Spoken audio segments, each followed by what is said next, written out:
नमस्कार, आप देख रहे हैं जन्नत की दुकान। सदर बाजार सीलिंग के खिलाफ व्यापारियों का ठेले पर एमसीडी के खिलाफ हल्ला बोल। करीब 2 महीने से ज्यादा सदर बाजार में हुई दुकानों की सीलिंग को लेकर व्यापारियों में रोष लगातार बढ़ता जा रहा है।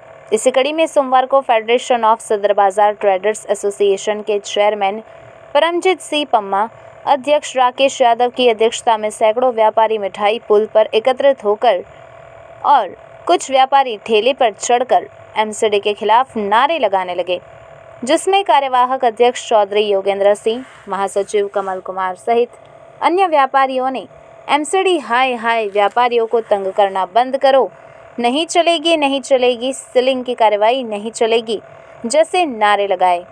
इस अवसर पर परमजीत सिंह पम्मा व राकेश यादव ने व्यापारियों को संबोधित करते हुए कहा कि 12 जनवरी को सदर बाजार में सीलिंग की कार्रवाई की गई थी। उसके बाद से ही व्यापारी अपने दस्तावेज लेकर दर दर भटक रहे हैं और यहां तक कि एमसीडी कार्यालय में अपने 2006 से पहले के दस्तावेज जमा भी करा दिए हैं, मगर अभी तक इनकी सीलिंग की प्रक्रिया शुरू नहीं हुई, जिसको लेकर व्यापारियों में काफ़ी निराशा है। व्यापारी नेता BL अग्रवाल, उमा शंकर, वरेंद्र कुमार, मानिक शर्मा, राजेंद्र अग्रवाल, विजेंद्र गुप्ता, अवधेश कुमार पीड़ित व्यापारियों एमसीडी व सीलिंग के खिलाफ अपने विचार रखे।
आज बैलगाड़ी में बैठ के आप लोगों ने प्रोटेस्ट किया है, क्या लगता है सिस्टम एमसीडी का बैलगाड़ी की तरह हो चुका है? बिल्कुल, ये आज जो हमारा बैलगाड़ी पर चलने का मकसद ये था कि ये सिस्टम उतना ही धीरे चलने शुरू हो गया है एमसीडी का कि वो उसको समझ नहीं आ रहा और बेलगाम हो चुका है।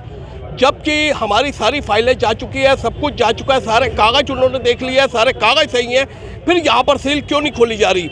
इसका मतलब है कि कहीं ना कहीं कुछ अफसर नहीं चाहते ये सीलें खुले, वो करप्ट है और व्यापारियों को तंग करना चाहते हैं, जो हम कभी भी बर्दाश्त नहीं करेंगे।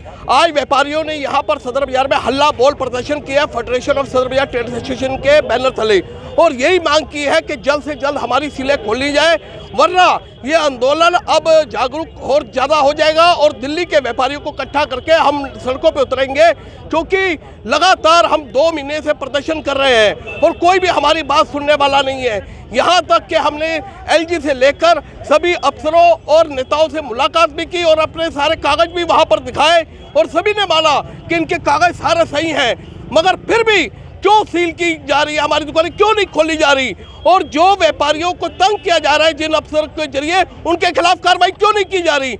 इससे जो भी राजनेता है वो अपनी गद्दियों के लिए तो लड़ रहे हैं, मगर हमारे व्यापारियों की आवाज़ कोई भी नहीं उठाने को तैयार हो रहा। इसके लिए आज हमारा ये हल्ला बोल प्रदर्शन था और हम यही मांग कर रहे हैं कि जल्द से जल्द सरकार इस पर कार्रवाई करे और हमारी सील खोलने के लिए जिस प्रकार एमसीडी कमिश्नर ने आश्वासन दिया था कि जल्द से जल्द कार्रवाई होगी, उसको पूरा करके हमारी दुकानों की डी सील की जाए। सर, अब दिल्ली को मेयर भी मिल चुका है, क्या इसके बावजूद भी कोई कार्रवाई नहीं किया गया? देखिए, दिल्ली में मेयर मिला या नहीं मिला वो हमारे लिए कोई मायने नहीं रखता। जब मेयर हमारे लिए बोलेगा नहीं, हमारा वो मेयर का क्या फायदा।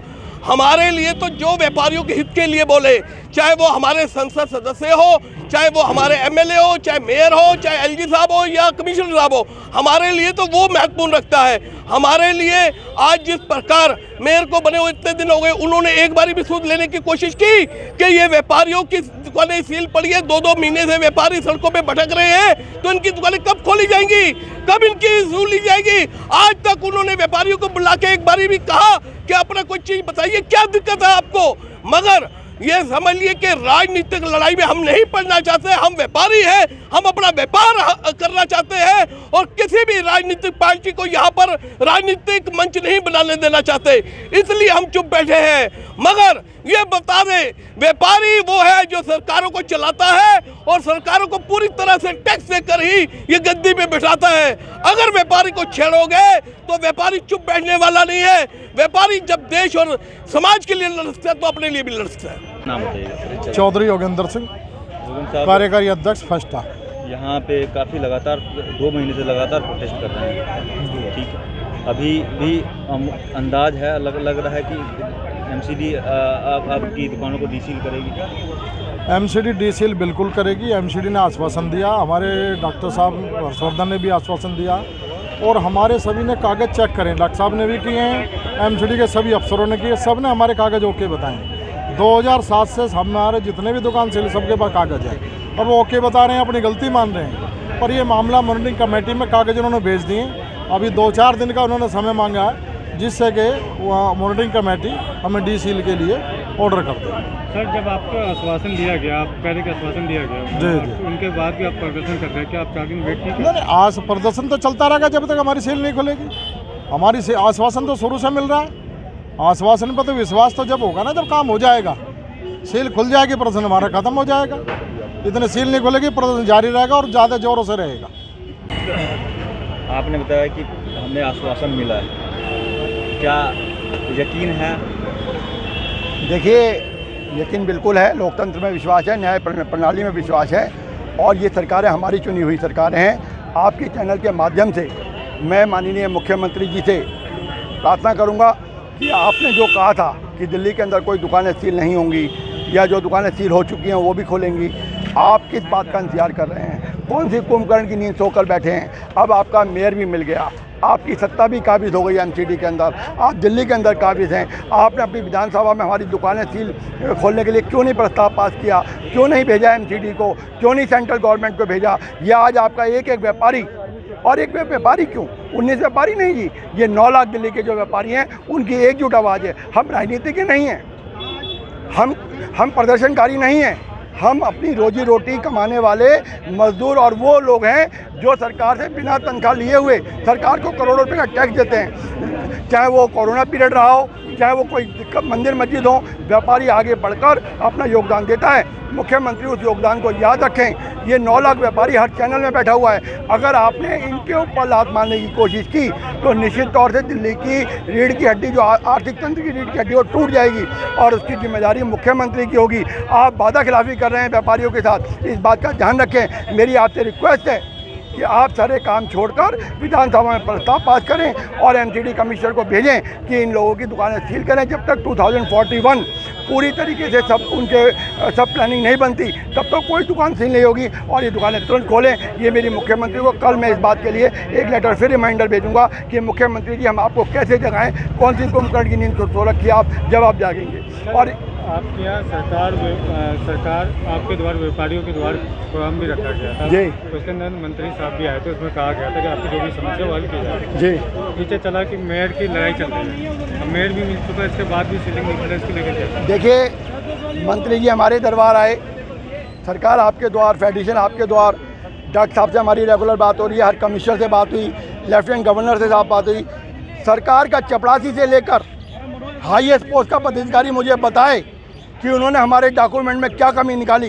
क्या उन्होंने ये बात नहीं मानी फेडरेशन के सामने कि उनसे गलती से दुकानें सील हुई? नहीं सील होनी चाहिए थी। इसके पीछे बहुत बड़ा कोई स्कैम है, कोई एक ऐसा राज है जो सरकार नहीं बताना चाहती हमारे को। और हम इस बात को हम चाहते हैं कि हमारी दुकानें खोलें। हम कोई राजनीति किसी फसाद में नहीं पड़ना चाहते। हम केवल स्वाभिमान के साथ अपना व्यापार करना चाहते हैं, अपने बुजुर्गों की पगड़ी जो है उसको बचाना चाहते हैं। यही हमारा ध्येय, यही हमारा मकसद है। अगर आपने हमारा अभी तक चैनल सब्सक्राइब नहीं किया है तो कृपया चैनल सब्सक्राइब कर लें, लाइक करें, शेयर करें, कमेंट करें। तो मिलते हैं फिर किसी और खबरों के साथ। नमस्कार।